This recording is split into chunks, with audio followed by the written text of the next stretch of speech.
Ahithophel said to Absalom, "Let me choose 12,000 men, and I will set out in pursuit of David tonight.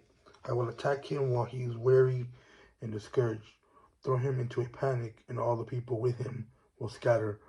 I will strike down only the king and bring all the people back to you.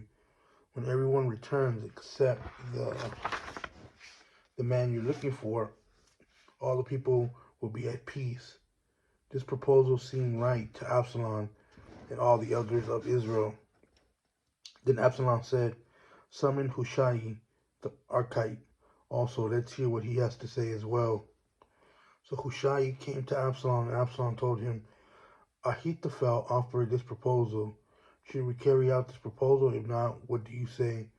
Hushai replied to Absalom, "The advice of Ahithophel has given this time is not good." Hushai continued, "You know your father and his men.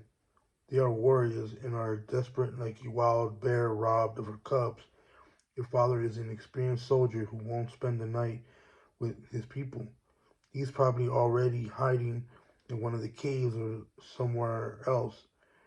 If some of our troops fall first, someone is sure to hear and say there's been a slaughter among the people who follow Absalom. Then even a brave man with the heart of a lion will lose heart because all Israel knows that your father and the valiant men with him are warriors. Instead, I advise that all Israel, from Dan to Beersheba, as numerous as the sand by the sea, be gathered to you, and that you personally go into battle. Then we will attack David wherever we find him, and we will descend on him like dew on the ground. Not even one will be left, neither he nor any of the men with him. If he retreats to some city, all Israel will bring ropes to that city, and we will drag its stones into the valley until not even a pebble can be found there. Since the Lord has declared that Ahithophel's good advice be undermined in order to bring about Absalom's ruin." Absalom and all the men of Israel said, "The advice of Hushai the Archite is better than Ahithophel's advice." Hushai then told the priests Zadok and Abiathar, "This is what Ahithophel advised Absalom and the elders of Israel, and this is what I advised. Now send someone quickly and tell David, don't spend the night in the wilderness, but be sure to cross over the Jordan, or the king and all the people with him will be devoured."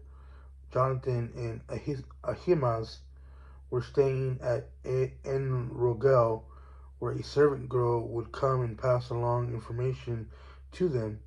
Then in turn would go and inform King David, because they dared not to be entering the city. However, a young man did see them and informed Absalom. So the two left quickly and came to the house of a man in Bahuriam. He had well in his courtyard, and they climbed down into it.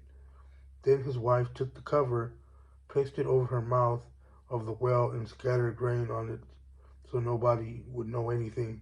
Absalom's servants came to the woman at the house and asked, "Where are Ahimaaz and Jonathan?" They passed by toward the water. The woman replied to them, "The men searched but did not find them." So they returned to Jerusalem. After they had gone, Ahimaaz and Jonathan climbed out of the well and went and informed King David. They told him, "Get up and immediately ford the river, for Ahithophel has given this advice against you." So David and all the people with him got up and crossed the Jordan. By daybreak, there was no one who had not crossed the Jordan. When Ahithophel realized that his advice had not been followed, he saddled his donkey and set forth for his house in his hometown. He set his house in order and changed himself, so he died and was buried in his father's tomb. David had arrived in Mahanaim by the time Absalom crossed the Jordan with all the men of Israel.